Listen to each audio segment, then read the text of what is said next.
Equating Ghost of Tsushima with Assassin's Creed among other AAA slop is like eating pizza in Brooklyn all your life, flying to Italy, and complaining that the Italian pizza in Italy is mid because you've been eating pizza all your life. That's not fair to the pizza in Italy.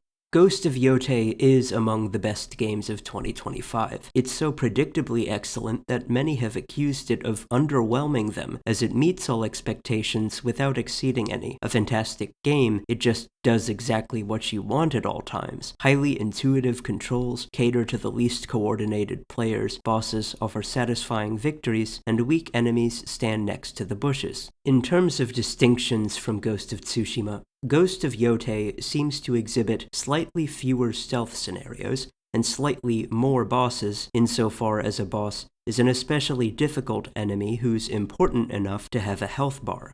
The combat is pretty spectacular, especially once you learn the movesets that correspond to certain weapons and enemies. As organized as the Mongol swarms of Tsushima were, ninjas and ronin seem to put up much more of a fight, or at least they're a lot more intimidating. As with the stances of the first game, different weapons are for dispatching different types of enemies. It's a nearly identical system, with the flashier novelty of being able to use different weapons, including a spear for short-range enemies, a kusarigama for shield-bearers, and a long odachi for brutes. Though the odachi is for brutes, it lets you take advantage of perfect parries by dealing more damage with ripostes. Parrying with the odachi is almost exactly like parrying with the katana, so you might as well phone in the extra damage if a boss gives you trouble. I recall using the odachi for Takezo as well as the final boss.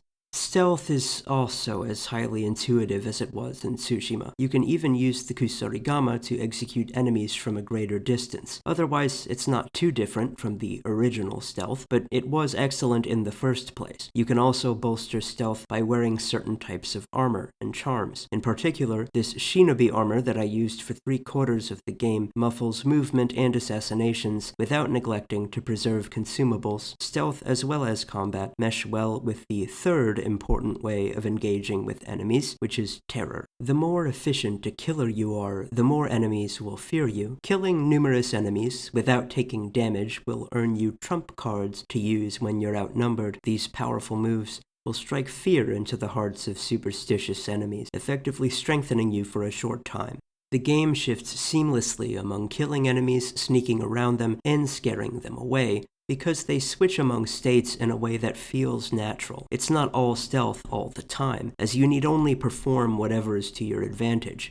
The incentive to dispatch enemies from the shadows is that outright assassination is much easier and safer than combat, as long as you're crafty enough to stay out of sight. Sometimes engaging in open combat might be necessary, but what I like about this franchise is that there's rarely an easy answer. Defeating numerous enemies in open combat and killing all of them while avoiding detection completely are both unique challenges of similar difficulty.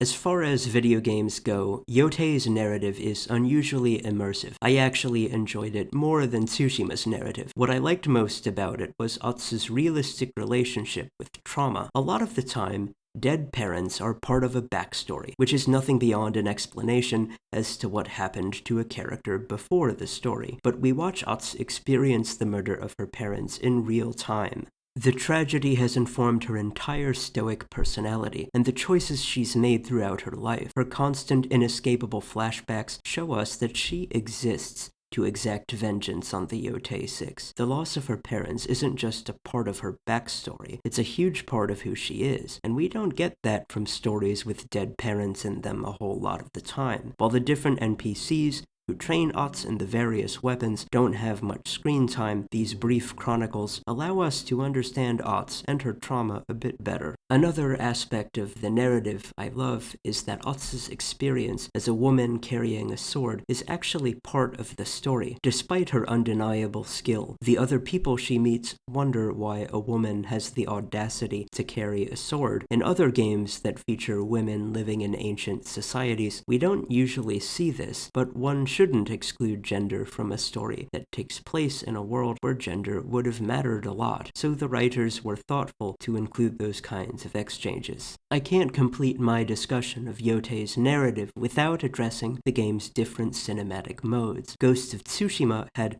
Kurosawa mode, which employed a black and white filter in reference to the esteemed film director Akira Kurosawa. Ghost of Yotei features additional director modes, including Shinichiro Watanabe mode, with which I had a blast. Shinichiro Watanabe is sort of like the Quentin Tarantino of anime. If you don't recognize his name, you probably recognize his work, like Cowboy Bebop and Samurai Champloo, the latter of which is unequivocally the best anime of all time because it's the only one I could watch from start to finish. Anyway, Watanabe's work has badass hip-hop music as part of its soundtrack. So, Ghost of Yotei has a separate hip-hop soundtrack to accompany the game, and it's not a mindless radio of random stuff, just so you know. Distinct tunes for exploring, combat, and stealth all play at appropriate times. Watanabe mode genuinely alters the soundtrack. I played most of the game this way, never tiring of it.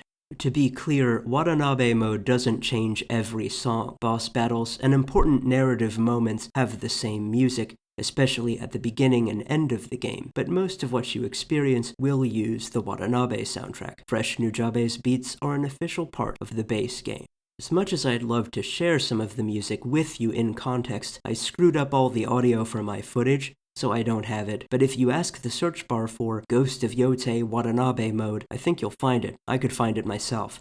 The playable map might not be much bigger than Ghost of Tsushima's, but each area is different in terms of geography, climate, or both. These areas are so dense with activity as to present plenty of opportunities to strengthen odds and improve gear. Debunk yokai legends, save wolves from poachers, and slice bamboo as you traverse bucolic Hokkaido. The graphics are beautiful, but so is the island itself. It's home to several national parks today. Optional objectives are similar to those of the first game, and Yotei is rebelliously linear for an open-world game, but there's just enough of them, and just enough of tangible rewards to make for an exploratory element. At the same time, Yotei is not like a Ubisoft game for which you'd need to set aside 3 whole hours to find 65 dildos. Bosses, among other one-on-one battles, are always at least cinematic, and if you play on the lethal difficulty, they're brilliant challenges with many distinct movesets to memorize. If you play on lower difficulties, you don't need to engage with each moveset as intimately. Yotei almost feels like a fighting game at times. Sucker Punch certainly learned to capitalize on boss battles if it hadn't already. Lethal difficulty may have superficially enhanced the game for me because I had to engage more closely with the controls and genuinely learn to excel at the game. I'm not blind to the possibility that my experience has inflated my opinion significantly, but I figure I'll simply include this fact in my review. In terms of raw gameplay, I'm not sure how much Yotei has to offer outside lethal mode's exorbitant difficulty. Many fans, including myself, have found it underwhelming, but I think there are a few understandable explanations for this. 1. We don't automatically assume that open-world games are trash anymore. Blockbusters like Horizon, Spider-Man, and Ghost of Tsushima have proven that open-world games don't have to be ass, so we're no longer surprised when an open-world game does a good job. 2. Ghost of Yotei isn't different enough from Ghost of Tsushima. They're both excellent games, to be sure, but Yotei feels like the same game with a different story. Call it a new season of a show in which each season tells a different story. Maybe the stories reference each other if you're lucky.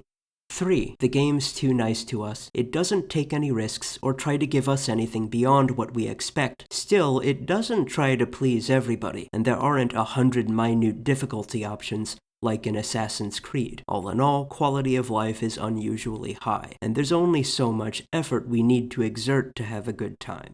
Ghost of Yotei is a great game, an awesome game, but it's not like we've never seen it before. Still, if you could Men in Black yourself and experience Arkham City for the first time again, wouldn't that be kind of nice? That's what you're getting with Ghost of Yotei. I think it's more similar to the Arkham series than anything else, mainly because of the mixture of stealth, combat, and terror mechanics. Whether you're a Metroidvania fan who loves mastering bosses, an intrepid explorer of open worlds, or an ambitious completionist, Ghost of Yotei has a little something for most gamers. It's not life-changing, but feeling like a ninja in the most literal way possible is a hell of a good time. If you pick it up, I highly recommend the lethal difficulty, though I also think it's generally more difficult than the one in Tsushima. If you do indulge in lethal mode, beware of Takezo. He is optional, but he is hard, by far the hardest boss in the game. I recommend Ghost of Yotei more broadly to any individual, challenge junkie or not, who wants to feel like a ninja. This game will make you feel like a ninja no matter what. That's actually something I feel comfortable guaranteeing. So if you want to be a ninja, pick it up. If you don't want to be a ninja and you like paying taxes or going to the library, this game probably isn't for you.